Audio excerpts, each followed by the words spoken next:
इन्हीं सवालों का जवाब ढूंढने की कोशिश करेंगे आज अपने आवाज अड्डा के इस एपिसोड में। और हमारे साथ जुड़े हैं खास मेहमान, आम आदमी पार्टी के प्रवक्ता ऋतुराज झा, सत्य हिंदी के फाउंडर और वरिष्ठ पत्रकार आशुतोष जी कुछ देर में जुड़ेंगे, जो कि कुछ वर्ष पहले तक अरविंद केजरीवाल के साथ भी रहे हैं आम आदमी पार्टी में। वरिष्ठ पत्रकार हर्षवर्धन त्रिपाठी, राजनीतिक विश्लेषक मिहिर मिश्रा और अम्बेडकर यूनिवर्सिटी के प्रोफेसर अभय दुबे। आप सही मेहमानों का बहुत बहुत स्वागत हमारे शो में और आप सभी को मेरा नमस्कार। मैं शुरुआत, हालांकि आम आदमी पार्टी के प्रवक्ता हैं ऋतुराज जी, लेकिन उनके पास नहीं जाऊंगा। मैं शुरू में जाऊंगा आपको, आशुतोष अगर जुड़ गए हैं तो आशुतोष जी के पास जाना चाहूँगा। आशुतोष जी, मुझे ये बताइए कि आखिर दिल्ली में हार के बाद ये क्यों इस सवाल उठ रहा है कि आम आदमी पार्टी का अस्तित्व संकट में है। अरे भाई, 62 सीट से घट करके 22 सीट तो लेके आई है, 53% वोट बैंक से घट के 43% वोट बैंक अभी भी है। तो आखिर ये सवाल क्यों उठ रहा है, कितना जायज है सवाल उठाना? नहीं, मुझे नहीं लगता कि इस सवाल में कोई बहुत ज्यादा दम है, क्योंकि आम आदमी पार्टी अभी भी दिल्ली के अंदर 43.56% की पार्टी है। 22 विधायक उनके साथ है। एमसीडी में भी उनकी सरकार है, इसलिए दिल्ली में उनको राइट ऑफ करना ठीक बात नहीं होगी। इसके साथ साथ पंजाब में उनकी सरकार है, जहां 92 विधायक उनके साथ है। इसके अलावा गुजरात में उनके साथ विधायक हैं, 12% के आसपास उनका उनका वोट बैंक है, वोट शेयर है। गोवा में उनके पास 2 विधायक है और वहां भी उनका करीब 7% के आसपास वोट शेयर है। तो इसलिए इसलिए क्योंकि वो दिल्ली के अंदर चुनाव हार गए हैं, इसलिए उनको राइट ऑफ करना ठीक बात नहीं होगी। और मुझे लगता है कि ये एनालिसिस ठीक नहीं। बट जो विपक्षी पार्टियां हैं, जो आम आदमी पार्टी की प्रतिद्वंदी पार्टियां, वो तो जरूर इस ओर इशारा करने की कोशिश करेंगे।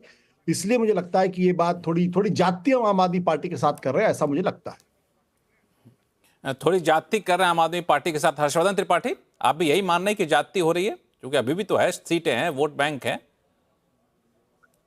लक्ष्मण जी, देखिए, ज्यादती करने का अगर किसी ने राजनीति में एक सूत्री कार्यक्रम चलाया तो उसका नाम है अरविंद केजरीवाल, जिनके लिए मैं कहता हूं कि अगर पॉलिटिक्स का कोई अगर चलता फिरता पावर पॉइंट प्रेजेंटेशन है तो उसका नाम है अरविंद केजरीवाल।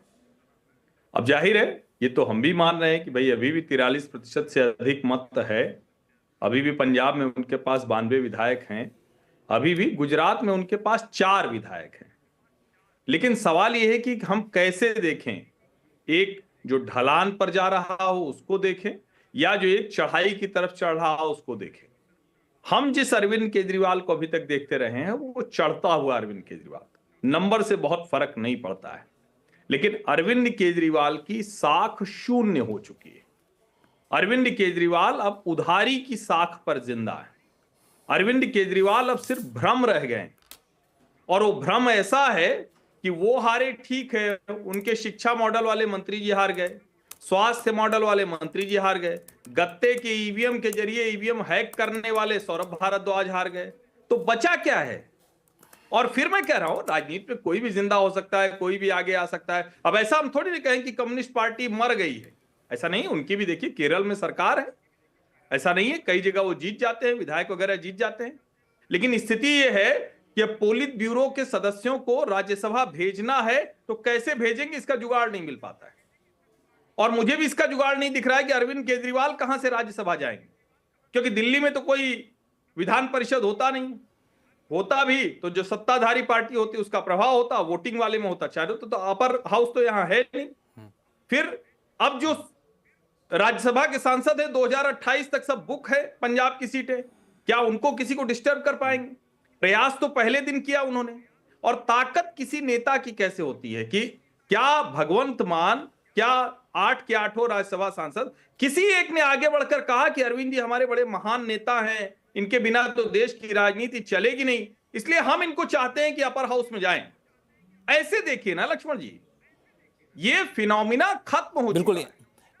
नई तरह से एक बात जो आपने कही, हर्ष, एक बात जो आपने कही, इसी बात को मैं आगे बढ़ा रहा हूं कि जो आपने कहा कि केजरीवाल का शाख शून्य हो चुका है। चूंकि इस बात को मैं इसीलिए पकड़ रहा हूं क्योंकि अरविंद केजरीवाल ही आम आदमी पार्टी के चेहरा थे, और जब से हम लोगों ने इस पार्टी को देखा है तो एक नंबर 2 की हमेशा से कमी खली है। संगठन अरविंद केजरीवाल के इर्द गिर्द घूमता रहा। वही अरविंद केजरीवाल जो सादगी, वही अरविंद केजरीवाल जो ईमानदारी के एक प्रतिबिंब माने जाते थे। इन दोनों को गहरा चोट लगा है, इसलिए सवाल उठ रहा है कि अरविंद केजरीवाल अपने कुनबा को कैसे बचा पाएंगे, पार्टी को कैसे बचा पाएंगे। ऋतुराज जी।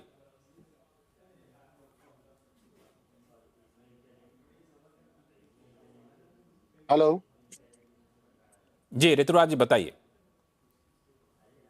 मैं आपको एक बात कहना चाहता हूँ कि देखिए, कोई खिलाड़ी अगर एक मैच में खराब परफॉर्म किया है तो इसका मतलब वो खराब खिलाड़ी है, ऐसा नहीं होता है।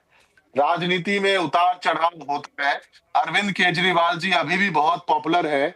43.67% वोट शेयर आया है, 2% का मात्र अंतर है, लेकिन जब आप सीटों में देखेंगे तो उसका अंतर ज्यादा है।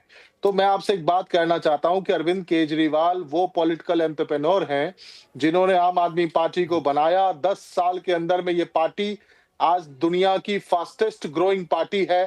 और जाहिर सी बात है, दिल्ली के अंदर में भाजपा जीती है, 27 साल के बाद जीती है, उनको बधाई। वो सरकार चलाएं, जो जनता से वादा किया है उसको पूरा करें। लेकिन अरविंद केजरीवाल जी की सरकार को, अरविंद केजरीवाल जी को, पूरी पार्टी को डिस्टर्ब करने के लिए पिछले कुछ सालों में भारतीय जनता पार्टी जो कुछ कर सकती थी, जितने षड्यंत्र कर सकती थी, जो कुछ भी कर सकती थी, उन्होंने खूब किया। लेकिन मैं आज आपको बहुत दावे के साथ एक बात कह सकता हूं कि पूरी पार्टी अरविंद केजरीवाल जी के साथ खड़ी है, मजबूती से खड़ी है। हम दिल्ली में एक अच्छे विपक्ष, मजबूत विपक्ष का मॉडल पेश करेंगे। विपक्ष को किस रूप से काम करना चाहिए, किस तरीके से काम करना चाहिए, ये भी बताने का काम करेंगे। दिल्ली का गवर्नेंस मॉडल की चर्चा आज इतनी है कि हमारी विपक्षी पार्टी, जहां आम आदमी पार्टी नहीं भी है, वो हमारे मॉडल को एक्सेप्ट करने के लिए मजबूर हो गए। और रही बात पंजाब की, तो पंजाब में पार्टी बहुत मजबूत है, सरकार बहुत मजबूत है, लैंडस्लाइड विक्ट्री के साथ में लोगों ने चुना है, अच्छा काम कर रही है भगवंत मान जी के नेतृत्व में।